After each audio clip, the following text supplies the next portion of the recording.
what I'm saying? So we're saying how to deal with demons. Number one, last week we said we must not be ignorant of the devices of the enemy. Look at 2 Corinthians 2 verse 11, where we get that text from. 2 Corinthians 2 verse 11, lest Satan should take advantage of us, for we are not ignorant of his devices. Okay, let's start from verse 5 for context, so I don't say it in passing. Let's read together. 1, 2, go. If anyone has caused grief, yes, severe, yes. 6, is sufficient for such a man, yes.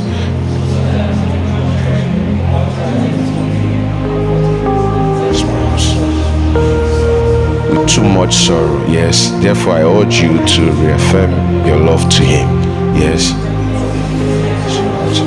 And I put you to test whether you are obedient in all things. Verse 10, I also forgive, for indeed I have forgiven anything. I have forgiven that one. That one means that person, for your sakes, in the presence of Christ. Now, who is that one he's talking about? Very high chance that he's talking about the guy in 1 Corinthians chapter 5 that was sleeping with his father's wife. You know, he said, kick him out of the church, that his flesh will be destroyed, all right, for his restoration. So when he says we are not ignorant of the devices of the enemy, he's speaking in the context of restoration and forgiveness. That means there is a level where you want to push your right to, the devil will take over. It will now move from correction to being offended or being bitter.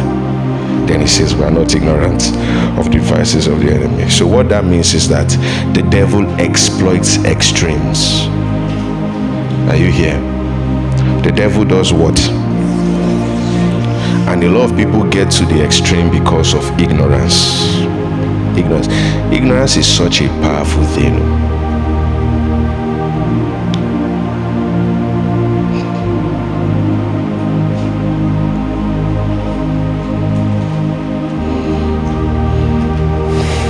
There is nothing more scary than seeing somebody wrong and thinking they are correct. You can see that they believe this thing with their full chest. It's a distortion. It's called the spirit of error. I wish I could push it. I don't have time. It's called the spirit of error. That thing,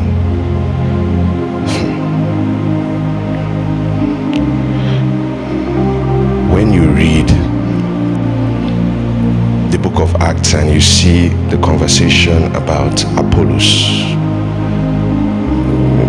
maybe we'll get it. That's not even, the spirit of error is bad. It's horrible.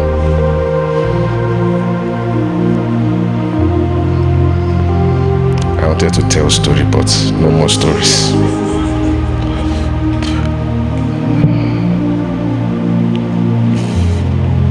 Acts 9, verse 32 and 34.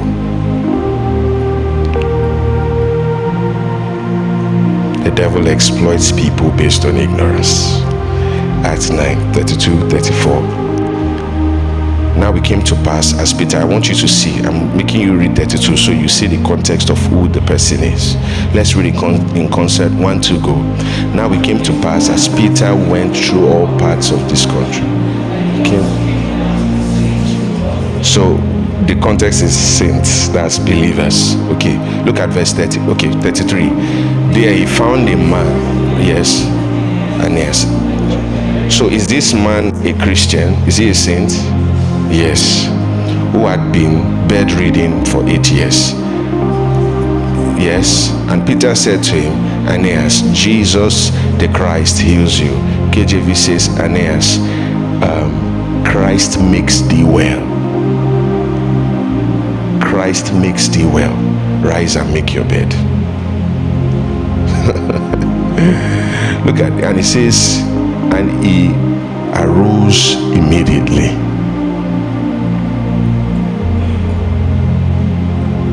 So he was on that bed because he was ignorant of what Christ had done. He wasn't prayed for, and hands were not laid on him.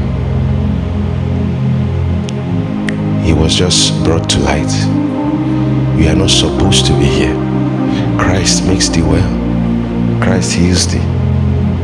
Rise and make thy bed.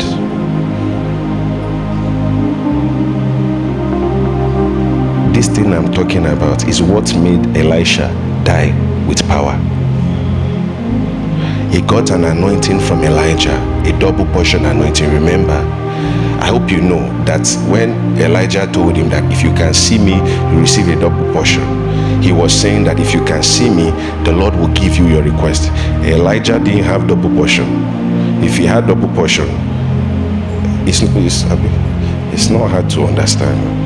If you had double portion, you will be operating in double portion. He had just one portion. So whoever will give double is somebody that has more than one. So what he was saying is, if you can see like I see, that double portion is yours. God put that desire in your heart because he wants to give you.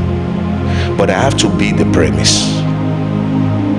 Okay, don't forget I said that.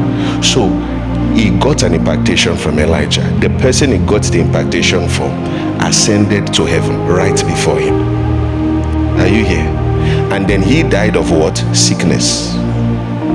So they put him inside a tomb, and then they put a dead body where he was, and his bone touched that dead body, and the dead person came alive. That means he died with power in his bones, yet he died of sickness. The anointing is in the context of awareness. The day you believe that you are anointed, everything about your life will change. When I say everything, I mean everything.